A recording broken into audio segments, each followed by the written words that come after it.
katanya takut kepala. Sedangkan yang di bawah ini sampai ke bawah bahu. Jadi benar-benar nopang, jadi kayak sanggahan. Jadi bukan cuma leher kayak gini aja ya kan, pasti kayak gini. Jadi nopang kayak gini dia nggak akan gini. Ini megang, kayak megang bayi, tau nggak? Pernah megang bayi nggak? Pernah. Jadi kepala manusia, kepalanya tuh megang gini, megang teguk. Jadi supaya dia nggak akan jatuh. Karena kalau faktor yang pas ke belakang, nggak ke depan. Ya, gimana? Nggak bakal jatuh. Anaknya, kamu tinggal aja. Ya, nanti terus hitungan ketiga, berhitung 1, 2, 3, angkat. Kalau angkat harus angkat. Oke, lanjut. Oke, selanjutnya udah dipindahin nih. Diapain pasiennya? Ngapain ayo? Memanggil? Bantuan. Panggil bantuan. Kalau di sekolah panggil siapa? Guru. Kalau di luar? Panggil orang, panggil ambulan. Ambulan juga namanya. Ambulan panggil polisi. Ya, lanjutnya apa? Sekarang udah panggil bantuan, bantuannya belum datang, kita ngapain? Cek kesadaran. Pasiennya sadar atau enggak? Ya, cek kesadaran. Gimana cek kesadaran? Ya, coba. Ayo praktek.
Korban. Jadi mulutnya di sekitar sini ya, bukan di bibir ya. Benar, mulutnya di bibir kan ya, pegang. Jadi mulutnya tuh kayak sumber, misalnya kayak sumber emang terus dipompa. Nah nanti kalau kamu ngitung tuh harus lihat perubahan dadanya nggak, napasnya masuk ke dada atau masuk ke perut. Dan sekarang skenario nya pasiennya henti nadi dan henti nafas. Jadi kita harus lakukan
buat naruh si bawah telapak tangan kan yang mulai di bawah. Ya, taruh.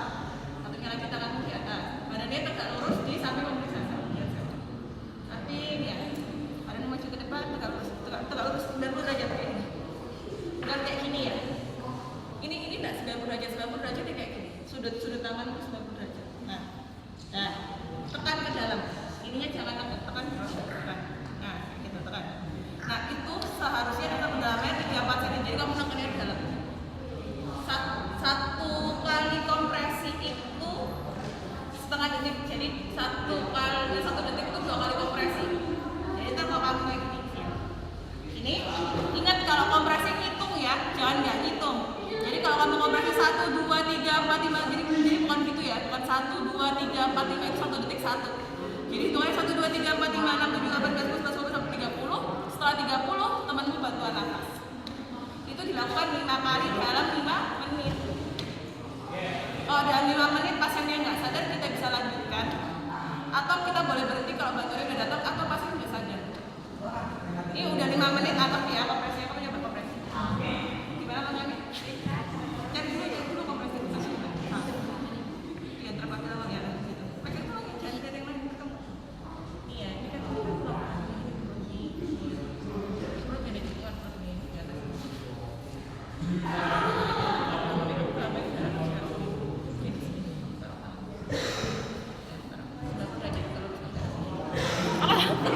Lututnya ke bawah, lutut. Nah, lurus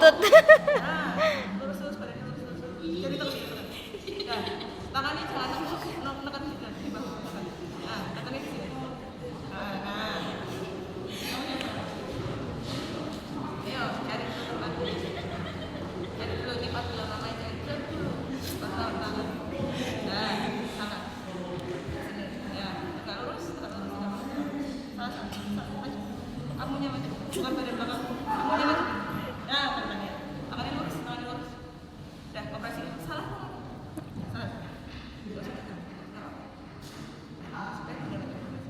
Pakai di bahu ya. Itu 30 detik ya. 1, 2, 3, 4, 5 kayak gitu hitungannya. Sampai 30 selesai langsung bantuan nafas 2 kali. Itu namanya satu siklus. Satu siklus diulang sampai 5 dalam 5 menit. Nah, habis itu setelah 5 menit, setelah 5 siklus kita cek lagi kesadarannya kayak tadi.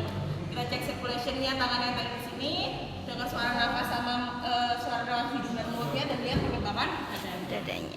Ada lihat terus kita lihat sadar, lakukan recovery position untuk pasien yang nggak cedera leher. Tanda-tanda cedera leher ada perbatasan pergerakan di leher, ada bengkak atau ruam di leher atau ada jejas di sekitar dada sini. Di dadanya itu banyak biru-biru, itu tandanya dia fraktur di leher. Nah, recovery position ingat yang selalu di atas adalah jantung. Jantung pada umumnya selalu berada di kiri. Emang ada yang di kanan tapi jarang. Jantung selalu di kiri. Jadi tangan kiri selalu jadi bantalan ke kepala. Lutut kiri selalu berada di atas supaya dia nggak